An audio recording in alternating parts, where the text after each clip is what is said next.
Assalamualaikum warahmatullahi wabarakatuh.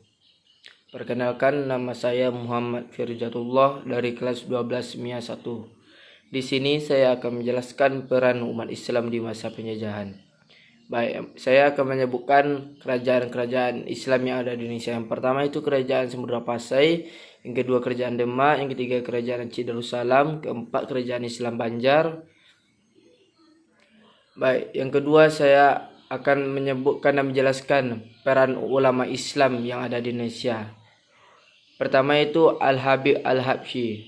Mempunyai nama lengkap Habib Ali bin Abdurrahman Al-Habsyi atau lebih dikenal dengan sebutan Habib Ali Kuitang. Dia lahir di Jakarta 20 April 1870. Sejak zaman penjajahan Belanda, Habib Kuitang ikut berjuang. Dia juga disebut ikut serta dalam mendorong berdirinya Partai Syarikat Islam dan menjadi pelopor berdirinya Majelis Taklim pertama di Indonesia. Yang kedua, Al-Habib Idrus Al-Jufri. Al-Habib Idrus Al-Jufri dikenal dengan sebutan guru tua yang dilahirkan di Hadramaut, Yaman 15 Maret 1892. Dikutip dari laman Sekolah Al-Khairat, guru tua merupakan tokoh pendidikan di Provinsi Sulawesi Tengah. Dia menginspirasi pendidikan di semua jenis untuk menghargai jasa-jasanya. Kini nama Sayyid Idrus bin Sami Al-Jufri dijadikan nama bandara di kota Palu sejak tahun 2014. Yang ketiga, Al-Habib Hussein Mutahar. Tidak banyak yang tahu, Haji Mutahar mempunyai nama panjang Al-Habib Hussein Mutahar. Tokoh ini lahir di Semarang 5 Agustus 1916. Selain pencipta lagu Mars Hari Merdeka, Syukur, Dirgahayu Indonesia, dan 17 Agustus, Haji Mutahar pernah mendirikan dan membina pasukan pengibar bendera Peseka yang sampai kini masih ada. Beliau meninggal 9 Juni 2004. Yang keempat, Al-Habib Syarif Sultan Hamid II. Tidak banyak yang tahu, Sultan Hamid II juga bergelar Al-Habib.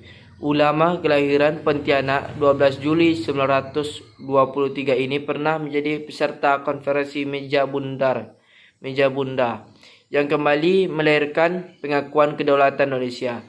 Selain itu, Sultan Hamid II yang merancang lambang negara burung Garuda seperti yang dikenal sekarang. Beliau wafat di Jakarta pada tanggal 30 Maret 1978.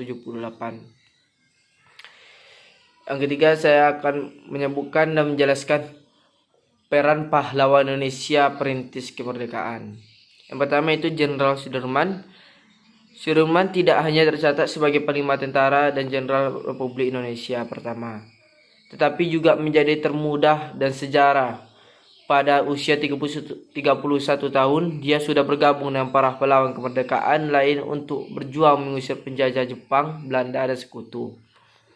Yang kedua, Hasyim Asy'ari.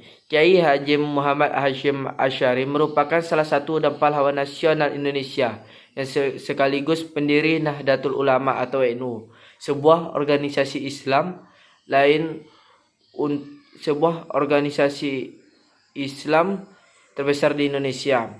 Hasyim Asy'ari juga dikenal sebagai intelektual muslim yang mewarnai perjuangan kemerdekaan Indonesia dengan gagasan-gagasannya yang lestari hingga sekarang.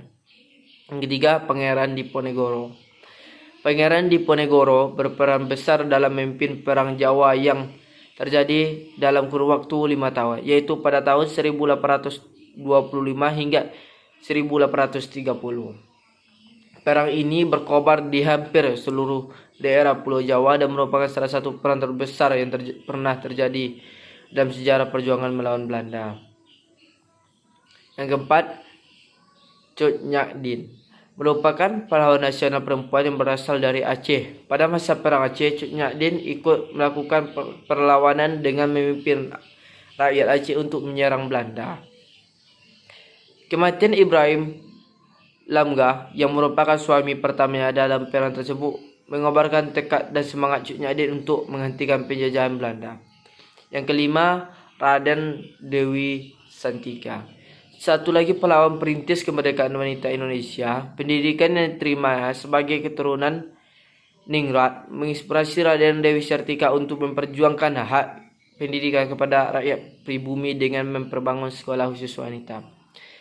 Baik, itu saja yang saya dapat jelaskan. Apabila ada kesalahan mohon dimaafkan. Wabillahi taufiq wa hidayah. Wassalamualaikum warahmatullahi wabarakatuh.